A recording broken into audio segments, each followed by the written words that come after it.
Welcome guys. Mathematics class 10th exercise 4.1 question number 2। इसके 4 part हैं जो आज इस वीडियो में हल करेंगे। इस वीडियो को पूरा देखना और सब्सक्राइब ज़रूर करना। है क्लास 10th की एक्सरसाइज नंबर 4.1 का क्वेश्चन नंबर 2। क्वेश्चन नंबर 2 के टोटल 4 पार्ट्स हैं, सभी को इसी वीडियो में सोल्व किया गया है। तो क्वेश्चन में दिया है, उन सभी में हमें एक स्टेटमेंट, एक सिचुएशन दी गई है, उस सिचुएशन को हमें क्वाड्रेटिक इक्वेशन की फॉर्म में शो करना है।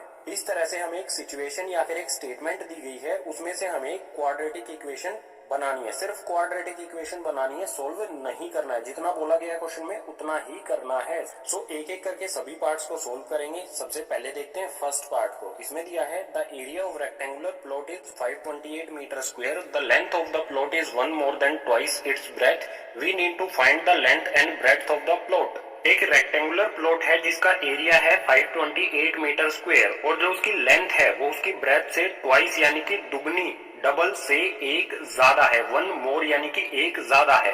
हमें फाइंड करनी है लेंथ और ब्रेथ उस प्लॉट की। तो क्वाड्रेटिक इक्वेशन बनानी होगी हमें। इसके लिए कोई भी इक्वेशन बनाना बिल्कुल सिंपल होता है। जो भी हमें फाइंड करना हो, हमें लेंथ और ब्रेथ फाइंड करनी है, इन्हीं को हम लेट कर लेंगे x और y। सो सॉल्यूशन स्टार्ट होता है यहां से। सबसे पहले हम लिखेंगे let the length of rectangle be x। जो लेंथ है रेक्टेंगल की उसको लेट कर लेते हैं, होगी हमारी x। बिल्कुल इसी तरह से लेट द ब्रेथ यहां पर लिखेंगे ऑफ रेक्टेंगल बी y। जो ब्रेथ है उसको हमने लेट कर लिया y। जो भी हमें फाइंड करना है, लेंथ और ब्रेथ फाइंड करनी है, एक को लेट कर लो x होगी, दूसरे को लेट कर लो y होगी। अब आते हैं कंडीशन पर। कंडीशन दी है कि जो रेक्टेंगल की लेंथ है वो उसकी ब्रेथ से ट्वाइस यानी कि दुगनी से 1 more यानी एक ज्यादा होगी। सो यहाँ पर लेंथ कहां पर है? लेंथ है x। x किसके इक्वल होगी? यहाँ पर x इक्वल होगी, सबसे पहले तो ट्वाइस करेंगे किसका? ब्रेथ का। ब्रेथ है y, इसका ट्वाइस करेंगे तो ये हो जाएगा 2y। ट्वाइस से 1 more यानी कि एक ज्यादा, तो इसमें हम 1 को ऐड भी कर देंगे। सिंपली हमने ये कर दिया 1 ऐड। फिर से बता देता हूं, x यानी कि जो लेंथ है वो y यानी कि ब्रेथ के ट्वाइस से एक ज्यादा है। ये हमें यहाँ पर कंडीशन दी गई है। सो हमारी लेंथ हो जाएगी यहाँ पर 2y प्लस में 1।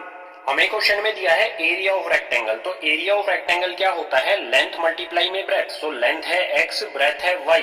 अगर हम x और y को मल्टीप्लाई कर दे, x मल्टीप्लाई में y, तो ये किसके इक्वल हो जाएगा? ये इक्वल हो जाएगा एरिया के। और एरिया कितना दिया गया है? 528 मीटर स्क्वायर। तो यहाँ पर लिख देंगे 528 मीटर स्क्वायर, लिखने की जरूरत नहीं है। इसके बाद इस x की जगह पर हम x की वैल्यू पुट कर देंगे जो कि है 2y प्लस में 1। सो इस x की जगह पर मैं लिखता हूं 2y प्लस में 1 और इसमें मल्टीप्लाई क्या होगा यहाँ पर? y इक्वल्स टू में 528। ये y इस पूरी वैल्यू में मल्टीप्लाई होगा। सो y से 2y को मल्टीप्लाई करेंगे तो ये आ जाएगा 2y का स्क्वायर। इसके बाद यहाँ पर y से 1 को मल्टीप्लाई करेंगे तो y ही रहेगा, तो आ जाएगा प्लस में y और इक्वल्स टू में 528 एज इट इज। जो 528 है ये क्या है? कांस्टेंट टर्म है। सो इसको भी इधर ले आएंगे तो ये हो जाएगा 2y स्क्वायर माइनस में प्लस में y माइनस में 528 इक्वल्स टू में 0। तो आप देख सकते हैं यहाँ पर हमारी बन गई है quadratic equation 2y square plus में y माइनस 528 इक्वल्स टू में 0। हमें सिर्फ इस सिचुएशन को एक क्वाड्रेटिक इक्वेशन में फॉर्म करना है जो हमने कर दिया है। सो यही हो जाएगा आंसर। क्वेश्चन के सेकंड पार्ट के लिए चलते हैं नेक्स्ट पेज पर। अब है सेकंड पार्ट। इसमें दिया है the product of two consecutive positive integers is 306, we need to find the integers. हमें दो कंसेक्यूटिव पॉजिटिव इंटीजर्स का प्रोडक्ट यानी कि मल्टीप्लिकेशन दी है 306। हमें फाइंड करने हैं इंटीजर्स। इसके लिए हमें बनानी है क्वाड्रेटिक इक्वेशन। उसे सॉल्व नहीं करना है, सिर्फ क्वाड्रेटिक इक्वेशन बनानी है। तो यहाँ पर कुछ वर्ड्स दिए गए हैं, इनको समझ लेते हैं। सबसे पहले पॉजिटिव इंटीजर्स क्या होते हैं? जो हमारी नॉर्मल प्लस वाली वैल्यूज होती हैं 1 2 3 4 5 6 7 8 9 10 इंफिनिटी तक, ये सभी होते हैं positive integers.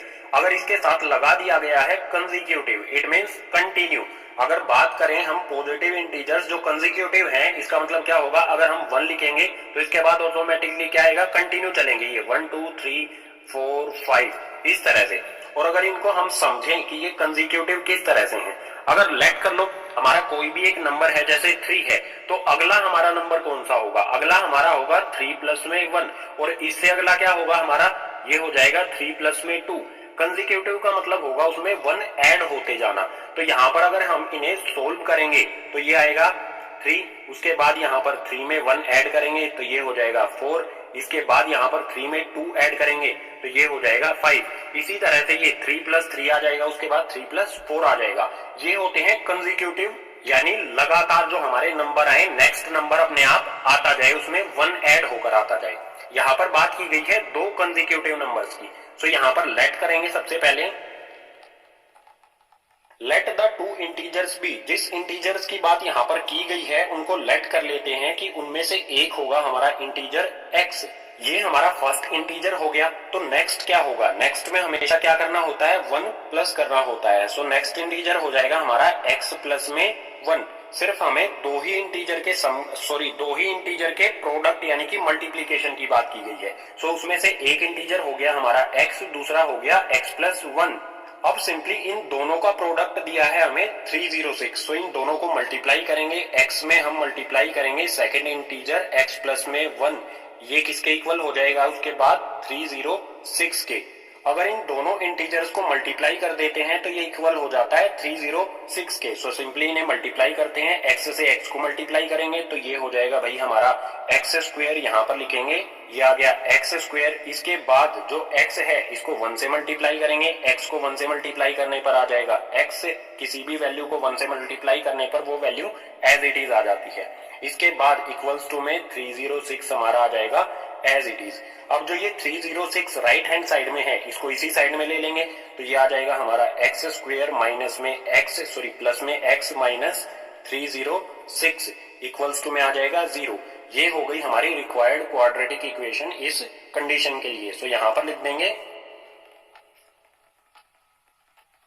This is the required quadratic equation. जो भी हमें यहाँ पर ये सिचुएशन, प्रॉब्लम या फिर स्टेटमेंट दी गई है उसके लिए हमारी क्वाड्रेटिक इक्वेशन हो जाएगी एक्स स्क्वायर प्लस में x माइनस 306 इक्वल्स टू में 0। यही हो जाएगा आंसर। थर्ड पार्ट को सोल्व करते हैं नेक्स्ट पेज पर। अब है थर्ड पार्ट। इसमें दिया है Rohan's mother is 26 year older than him, the product of their age 3 years from now will be 360। We would like to find Rohan's present age. Rohan की मदर रोहन की एज से 26 years ओल्ड यानी कि 26 साल बड़ी हैं। आज से 3 साल बाद उन दोनों की एज का जो प्रोडक्ट है वो 360 हो जाता है। तो हमें फाइंड करनी है रोहन की प्रेजेंट एज। अभी रोहन की एज क्या है? सो सॉल्यूशन स्टार्ट होता है यहाँ से। हमें जो भी फाइंड करने के लिए बोला गया है, रोहन की प्रेजेंट एज फाइंड करने के लिए बोला है, इसी को लेट कर लो x। सो यहाँ पर मैं लिखूंगा let the present age of Rohan be x। Rohan की जो प्रेजेंट एज है उसको लेट कर लेते हैं कि भाई होगी x। अगर रोहन की प्रेजेंट एज x है तो उसकी मदर उससे कितनी बड़ी है? 26 years ओल्ड, यानी उसकी मदर की एज हो जाएगी x प्लस में 26। So the age of his mother, अगर रोहन की एज x है तो उसकी मदर की एज क्या होगी? x प्लस में 26। ये हमें क्वेश्चन में ही दिया गया है कि रोहन से वो 26 साल बड़ी हैं। रोहन की एज x और 26 साल बड़ी होंगी तो प्लस में आ जाएगा 26। इसके बाद हमसे बात की गई है 3 साल बाद उनकी एज का जो प्रोडक्ट होगा वो 360 होगा। तो 3 साल बाद इन दोनों की एज क्या होगी? रोहन की और रोहन की मदर की। तो यहां पर लिखते हैं आफ्टर 3 years, 3 साल बाद Rohan's age and mother's age. 3 साल बाद रोहन की एज और मदर की एज क्या होगी? अगर रोहन की एज आज x है तो 3 साल बाद क्या होगा? 3 साल बाद उसकी उम्र 3 साल बढ़ जाएगी, एज 3 साल बढ़ जाएगी। अगर आज x है तो 3 साल बाद हो जाएगी x प्लस में 3। बिल्कुल इसी तरह से अगर उनकी मदर की आज एज x प्लस में 26 है तो 3 साल बाद में उनकी 3 साल एज बढ़ जाएगी, 3 साल उनकी उम्र बढ़ जाएगी। आज x प्लस 26 है तो इसमें 3 ऐड करेंगे, 3 ऐड करेंगे तो ये हो जाएगा x प्लस में 29। 3 साल बाद रोहन की एज हो जाएगी x प्लस में 23 और मदर की एज हो जाएगी x प्लस में 29। अब हमें दिया गया है कि उन दोनों की एज का प्रोडक्ट होता है 360, यानी इन दोनों को करेंगे मल्टीप्लाई। तो यहाँ पर मैं लिखता हूँ x प्लस में 3 मल्टीप्लाई में x प्लस में 29, इन दोनों को मल्टीप्लाई यानी कि इन दोनों का प्रोडक्ट होता है 360 के इक्वल। तो इक्वल्स टू में यहाँ पर लिख दूंगा मैं 360। अब इसको सोल्व करेंगे तो आ जाएगी हमारी क्वाड्रेटिक इक्वेशन। सो करते हैं सोल्व। x से x को मल्टीप्लाई करेंगे तो ये आ जाएगा x स्क्वायर। इसके बाद यहाँ पर x से 29 को मल्टीप्लाई करेंगे तो ये आ जाएगा प्लस में 29x। इसके बाद क्या करेंगे, जो ये 3 है इससे इन दोनों वैल्यूज को मल्टीप्लाई करेंगे।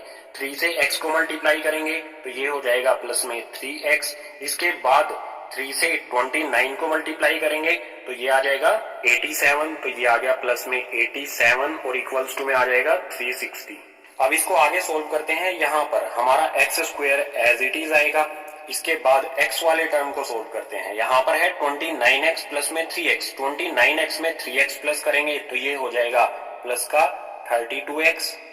इसको सोल्व करके आ गया हमारा 32x। इसके बाद हमारा प्लस का 87 आ जाएगा एज इट इज। और दूसरी साइड में जो हमारा ये 360 है इसको लेके आएंगे इसी साइड में। इस साइड में ये प्लस है, इस साइड आके हो जाएगा माइनस का 360 और इक्वल्स टू में कुछ भी नहीं बचा तो आ जाएगा 0। आगे सोल्व करेंगे तो हमारी x स्क्वायर प्लस में 32x ये दोनों टर्म आएंगी एज इट इज। जो कांस्टेंट टर्म है उनको सोल्व करते हैं। 87 में से 360 को माइनस करेंगे। छोटी टर्म में से बड़ी टर्म को माइनस किया जा रहा है तो माइनस में आएगा। और अगर 87 और 360 का अगर डिफरेंस देखा जाए तो ये होता है 273। यानी सिंपली 87 में से 360 को माइनस करने पर आ गया माइनस में 273 और इक्वल्स टू में 0 आ जाएगा यहाँ पर एज इट इज। ये आ गई हमारी क्वाड्रेटिक इक्वेशन इस प्रॉब्लम या फिर कहें इस सिचुएशन के लिए। सो लास्ट में यहाँ पर एक लाइन और लिख देंगे, this is the required equation. जो भी हमें ये प्रॉब्लम दी गई है, स्टेटमेंट दी गई है, उसके लिए रिक्वायर्ड इक्वेशन हो जाती है हमारी x स्क्वायर प्लस में 32x माइनस 273 इक्वल्स टू में 0। यही हो जाएगा हमारा आंसर। क्वेश्चन नंबर 2 के लास्ट पार्ट के लिए चलते हैं नेक्स्ट पेज पर। क्वेश्चन नंबर 2 का लास्ट यानी कि फोर्थ पार्ट इसमें दिया है, a train travels a distance of 480 kilometre at a uniform speed. If the speed had been 8 kilometre per hour less than it would have taken 3 hours more to cover the same distance. We need to find the speed of the train. एक train है जो 480 kilometre का distance cover करती है किसी uniform speed से।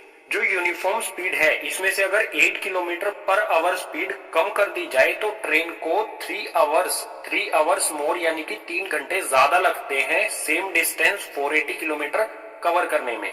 हमें find करनी है स्पीड। कौन सी स्पीड फाइंड करनी है? एक तो यहाँ पर यूनिफॉर्म स्पीड दी गई है जिससे ट्रेन पहले चल रही होती है, और एक स्पीड है यहाँ पर जो 8 किलोमीटर कम होने पर मिलती है। तो हमें यहाँ पर फाइंड करनी है ये वाली स्पीड जिसमें ट्रेन 3 आवर्स मोर 3 घंटे ज्यादा टाइम लेती है डिस्टेंस कवर करने में। सो सॉल्यूशन स्टार्ट होता है यहां से। सबसे पहले लेट कर लेंगे यूनिफॉर्म स्पीड। सो यहां पर मैं लिखता हूं, let the uniform speed be x। जो यूनिफॉर्म स्पीड है उसको हमने लेट कर लिया कि होगी भाई x किलोमीटर पर आवर। यहां पर ये भी लगा देते हैं किलोमीटर पर आवर। स्पीड हो गई x किलोमीटर पर आवर और डिस्टेंस हमें दिया गया है क्वेश्चन में 480 किलोमीटर। तो टाइम कितना लगेगा? टाइम का फॉर्मूला क्या होता है? टाइम इक्वल्स टू में डिस्टेंस अपॉन स्पीड। सो यहाँ पर टाइम हो जाएगा, टाइम इक्वल्स टू में क्या आएगा? टाइम इक्वल्स टू में आएगा डिस्टेंस। डिस्टेंस कितना है? 480 किलोमीटर। तो ये आ गया डिस्टेंस की जगह पर 480 और अपॉन में आएगी यहाँ पर स्पीड। स्पीड कितनी लेट की है हमने? x kilometre per our. तो ये आ गया x। टाइम किस में है यहाँ पर? यहाँ पर स्पीड किस में है? किलोमीटर पर आवर में। तो टाइम किस में आएगा? आवर में। तो इतना टाइम लगता है ट्रेन को 480 किलोमीटर कवर करने में। इसके बाद देखते हैं क्वेश्चन में ही जो सेकंड केस दिया गया है हमें।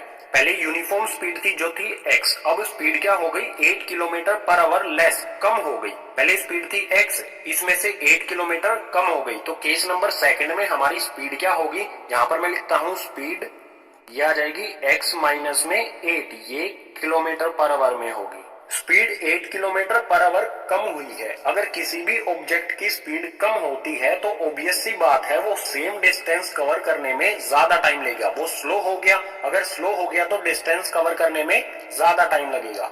सो उस ट्रेन को स्पीड -8 होने पर 3 आवर्स का ज्यादा टाइम लगता है। पहले टाइम लगता था 480 अपॉन में x आवर्स, अब कितना टाइम लगेगा? यहाँ पर लिखते हैं टाइम पहले टाइम लगता था 480 अपॉन में x, अब 3 आवर्स ज्यादा लगता है, तो इसमें क्या करेंगे 480 अपॉन में x एज इट इज, 3 घंटे ज्यादा लग रहा है तो प्लस कर देंगे 3। अब लगता है इतना टाइम्स, इतने आवर्स। हमें बोला है स्पीड फाइंड करने को, तो हम केस नंबर 2 में जो स्पीड है, टाइम है और जो डिस्टेंस दिया गया है उसका यूज करेंगे इक्वेशन बनाने के लिए। सो सिंपली यहाँ पर क्या है, टाइम इक्वल्स टू में डिस्टेंस अपॉन में स्पीड। अगर हम डिस्टेंस को यहीं रखें, स्पीड यहाँ पर क्या है डिवाइड में, स्पीड को अगर इधर लेके आएंगे तो ये हो जाएगा मल्टीप्लाई में। तो सिंपली क्या होगा, स्पीड मल्टीप्लाई में टाइम इक्वल्स टू में डिस्टेंस। स्पीड यहाँ पर डिवाइड में है, इधर आने पर हो जाएगी मल्टीप्लाई में। सो ये फॉर्मूला हमारा बन जाएगा। अब इसमें स्पीड की वैल्यू x माइनस 8 पुट कर देंगे, टाइम की वैल्यू 480 अपॉन x प्लस में 3 ये पुट कर देंगे और डिस्टेंस की वैल्यू 480 पुट करेंगे। यहाँ पर करते हैं इसे, सबसे पहले स्पीड की जगह पर आएगा x माइनस 8, तो ये आ गया हमारा x माइनस में 8। इसके बाद क्या है मल्टीप्लाई में टाइम, टाइम की वैल्यू कितनी है 480 अपॉन में x प्लस में 3, तो ये आ गया हमारा 480 अपॉन में x प्लस में 3। उसके बाद इक्वल्स का साइन और डिस्टेंस, डिस्टेंस कितना दिया गया है क्वेश्चन में 480, तो यहां पर आ गया ये 480। अब सिंपली इसे सोल्व करेंगे। सो सबसे पहले x से 480 अपॉन x इन दोनों को मल्टीप्लाई करेंगे तो ये आएगा हमारा 480 x अपॉन में x।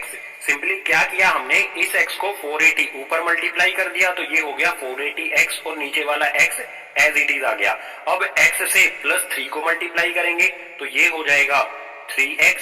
इसके बाद यहाँ पर है माइनस 8 से 480 अपॉन x को मल्टीप्लाई करेंगे, ये माइनस में है ये प्लस में है तो माइनस प्लस होगा माइनस, और 8 को 480 से मल्टीप्लाई कर देंगे, 8 को 480 से मल्टीप्लाई करेंगे तो ये आ जाएगा 3840, और इसके डिनोमिनेटर में यहाँ पर क्या है x, तो ये आ जाएगा एज इट इज। इसके बाद यहाँ पर है माइनस 8, इसको मल्टीप्लाई करेंगे प्लस 3 से, माइनस प्लस होगा माइनस और 8 3 हो जाएगा 24 और इक्वल्स टू में 480 एज इट इज। अब आप यहाँ पर देखो, इस x से इस x को कैंसिल कर सकते हैं, सो x से x कैंसिल हो गया, ये 480 कैसा हो गया कांस्टेंट टर्म हो गई, तो इसको बाद में लिखेंगे। सबसे पहले x वाले टर्म्स को देख लेते हैं। यहाँ पर है ये 3x, इसको लिखेंगे सबसे पहले 3x, इसके बाद माइनस में 3840 अपॉन में x। इसके अलावा जो भी कांस्टेंट टर्म है हमारी, यहाँ पर है 480 और माइनस 24, इन दोनों टर्म्स को भेज देंगे दूसरी साइड में। दूसरी साइड पहले से ही क्या है 480, सो पहले 480 लिखेंगे। अब इस साइड से जो हमारा ये 480, इस साइड में प्लस है, दूसरी साइड भेजेंगे तो हो जाएगा माइनस का 480, और यहाँ पर ये माइनस 24 है, इसको भी दूसरी साइड भेजेंगे तो हो जाएगा प्लस का 24। अब सिंपली इसे सोल्व करेंगे, एलसीएम लेना होता है, बेसिक सी चीज है। x को हम 3x में मल्टीप्लाई कर देंगे तो ये हो जाएगा 3x का स्क्वायर माइनस में 3840 एज इट इज, और अपॉन में आ जाएगा यहाँ पर x। यहाँ पर हमने सिंपली क्या किया है, इसके डिनोमिनेटर में कुछ भी नहीं है, 1 होता है तो 1 और x का हमने ले लिया है एलसीएम, ये आ जाएगा। इसके बाद इस साइड में 480 से 480 माइनस हो जाएगा तो ये हो जाएगा 0, बचेगा 24। सो इक्वल्स टू में यहाँ पर लगाते हैं 24। इक्वेशन को आगे सोल्व करने के लिए यहाँ से रब कर लेता हूँ। सो इसको आगे सोल्व करेंगे तो हमारा 3x स्क्वायर माइनस में 3840 ये आ जाएगा एज इट इज। इन दोनों के डिनोमिनेटर में है x, यहाँ पर क्या है डिवाइड में, इसको दूसरी साइड भेजेंगे तो हो जाएगा मल्टीप्लाई में। सो x को 24 से मल्टीप्लाई करेंगे तो हो जाएगा 24x। सो इक्वल्स टू का साइन लगाएंगे, आ जाएगा यहाँ पर 24x। अब सिंपली जो ये 24x है इसको इस साइड में ले आएंगे। सबसे पहले यहाँ पर x स्क्वायर वाली टर्म लिखेंगे, ये आ गया 3x स्क्वायर। इसके बाद x वाली टर्म लिखेंगे तो ये है 24x, इस साइड में प्लस है, इस साइड आगे हो जाएगा माइनस का 24x, और इसके बाद आ जाएगी हमारी कांस्टेंट टर्म माइनस में 3840 यानी कि 3840, और इक्वल्स टू में यहाँ पर कुछ भी नहीं बचा इस साइड में तो आ जाएगा 0। ये आ गई हमारी इस सिचुएशन के लिए क्वाड्रेटिक इक्वेशन। लेकिन अभी भी कुछ कमी दिखाई दे रही है। देखो 3 के टेबल में आता है, 24 भी 3 के टेबल में आता है, और 3840 ये भी 3 के टेबल में आता है। तो हम 3 कॉमन ले सकते हैं, 3 को कॉमन ले लेते हैं। 3 को कॉमन लेने पर यहाँ बचेगा x का स्क्वायर, यहाँ बचेगा 3 के टेबल में 24 कब आता है, 24 आता है 8 पर, तो यहाँ आ जाएगा 8x, ये आ गया 8x। इसके बाद माइनस में इसको इसमें से भी 3 कॉमन लेंगे तो यहाँ पर आएगा 3 1 जा 3, इसके बाद फिर से 3 2 जा 6, यहाँ पर बचेगा 2 4, 24 हो जाएगा ये। इसके बाद यहाँ पर 3 के टेबल में 24 आता है, 8 जा पर 0 एज इट इज, और इक्वल्स टू में 0 आ जाएगा। 3 कॉमन लेने पर हमारी इक्वेशन आ गई एक्स स्क्वेयर माइनस में 8x माइनस में 1280 यानी कि 1280 इक्वल्स टू में 0। ये आ गई हमारी फाइनल इक्वेशन। एक बात आप यहां से समझ सकते हैं, अगर तीनों टर्म्स में से कुछ भी कॉमन आ रहा है तो हमें वो कॉमन ले लेना है, उसके बाद ही हमारी फाइनल क्वाड्रेटिक इक्वेशन बनेगी। सो यहाँ पर एक लाइन और लिख देंगे, this is the required quadratic equation. जो हमें यहाँ पर प्रॉब्लम दी गई है, जो सिचुएशन दी गई है, उसकी हमारी इक्वेशन हो जाएगी x square minus 8x minus 1280 equals to में 0। ये हो जाएगा हमारा आंसर। इसी के साथ क्वेश्चन नंबर सभी पार्ट्स आपको समझ में आए होंगे। अगर समझ आए हैं तो इस वीडियो को अपने क्लासमेट्स के साथ ज्यादा से ज्यादा, जितना ज्यादा हो सकता है उतना शेयर कीजिए।